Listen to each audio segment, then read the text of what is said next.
What's up, fighters? JD here from Sweat with JD, coming at you with your first punch, the jab.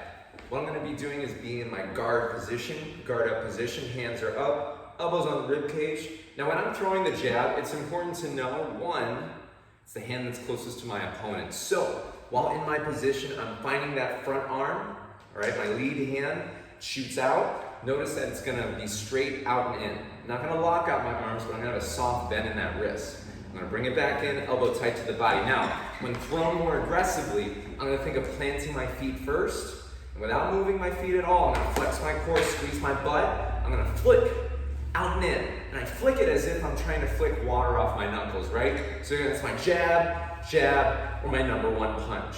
Okay? That's one way of throwing the jab. Another way of throwing the jab, that was a little more on speed. This is another way to establish more power. Utilize the front foot. I can step and punch out at the exact same time. And I come back in. Jab, come back in.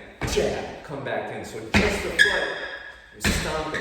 Now I'm not hiking it up. I'm thinking of a quick stab in a way. So stabbing the foot, stabbing the jab at the same time. Thus establishing your distance and also asserting your power and stance in the ring as well.